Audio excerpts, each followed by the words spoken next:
म्हणजे लोकसभेमध्ये जेव्हा आमचा पराभव झाला, त्या प्रकारे झाला, ज्या कारणांमुळे झाला, तेव्हा ज्या गोष्टी चांगल्या वाटत होत्या. विधानसभेमध्ये हिंदू जागा झाला, प्रत्येक ठिकाणी हिंदू समाजाचा प्रत्येक मतदार बाहेर पडला आणि महायुतीच्या बाजूने कौल दिल्यानंतर त्यांना ही जाग आली की आता आपल्याला हिंदूची पण गरज आहे. आज त्यांना त्यांच्या खालचं केडर पळून जाऊ नये, त्यांचे आमदार जाऊ नये, त्यांचे खासदार जाऊ नये, यासाठी एक असं वातावरण तयार करणं आवश्यक वाटतं, जेणे की जे काही उरलेले लोक आहेत हे मताच्या बेरजेचं राजकारण करायचा प्रयत्न काँग्रेस करते. त्यांची भावना हिंदूंबद्दल नाहीच आहे.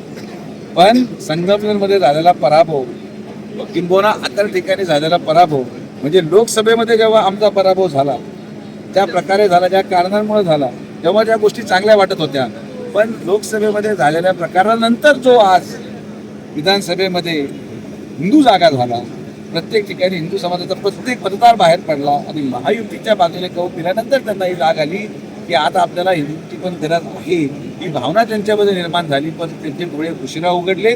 आता ते दोन्ही पुढे नाही हुकणार, एवढंच मी सांगतो. ते घेतल्याशिवाय पर्याय नाही.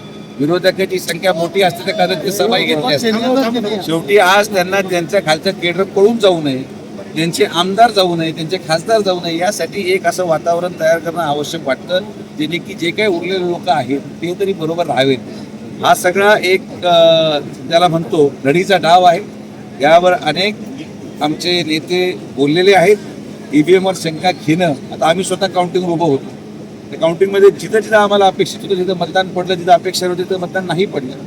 त्यामुळे जनसामान्य माणसाने महायुतीला कौल दिलेला आहे, यापुढेही देत राहणार. आणि आदरणीय प्रधानमंत्री नरेंद्र मोदींच्या नेतृत्वाखाली स्थापन झालेले सरकार सर्वसामान्यांचं सरकार म्हणून या पुढच्या 5 वर्ष काम करायला कटिबद्ध आहे.